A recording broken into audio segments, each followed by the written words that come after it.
Hello fellow Earpers and welcome to the Purgatory Case Files.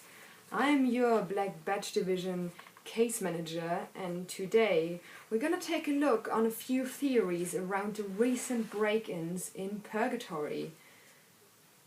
Theory number 1. The cases connect. Speaking about theory number 1, let's see how the cases could possibly connect. We had the break-in in the Stanton's house where a key was used and we're not sure where the key came from.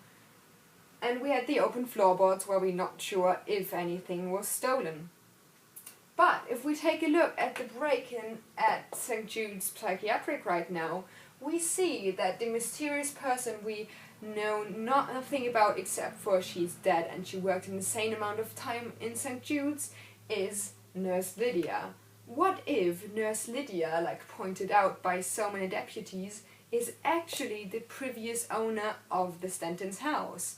That would make the keycard, which has been used in the break-in in St. Jude's, the object beneath the floorboards. Interesting questions.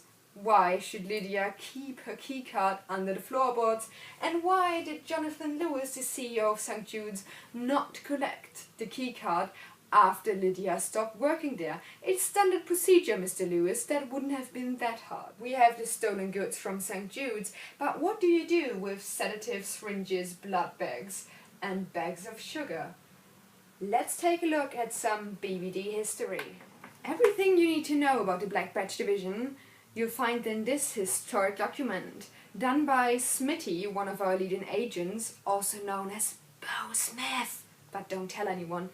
And I took a look into it to see if I could make anything out of the stolen goods we had from St. Jude's. And I found something. Back in the times when Bobo the Ray was very big and green and Winona Earp was barely dressed, we find something about a drug called Hemo, and I quote, "The drug Hemo is the most sought after narcotic on the black market. It actually mutates the blood in the system, causing 3 distinct stages. Stage 1. The drug causes an alteration in the hormonal and genetic makeup.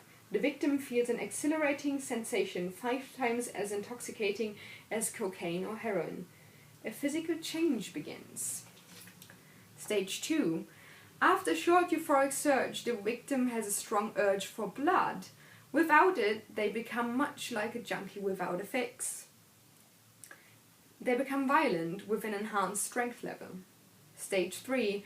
After taking more plasma, the victim's mind and body rides a roller coaster of exhilaration and need. In this stage, their tolerance for pain is incredible, like PCP with a steroid base." And later on, within the historic document, we actually find that some of the vampires who produce Hemo prefer type O blood as one of their favorite snacks. So what if we're actually right before a drug crisis in Purgatory? Take a look if you find any people being violent around the streets trying to bite their peers. Now we're going on to theory number 2. Doc Holliday.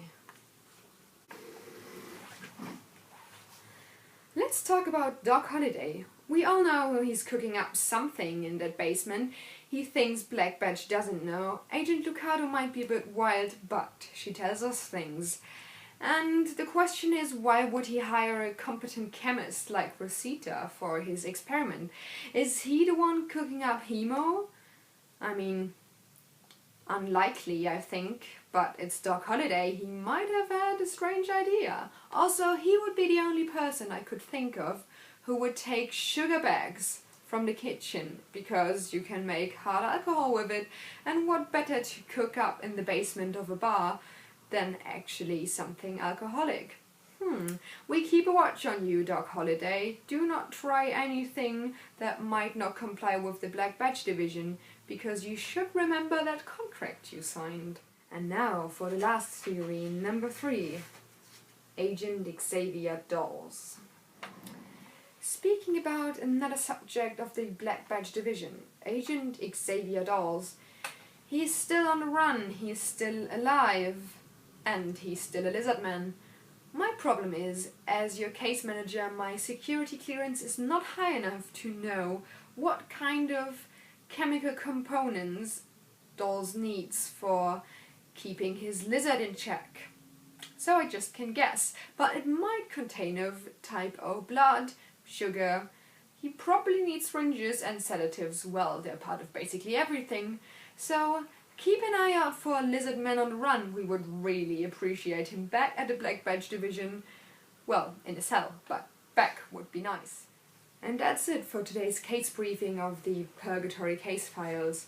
Keep the theories coming, deputies. I'm pretty sure we're close to an answer. It might be a supernatural one, but we're in Purgatory. What do we expect? Until next time, stay safe.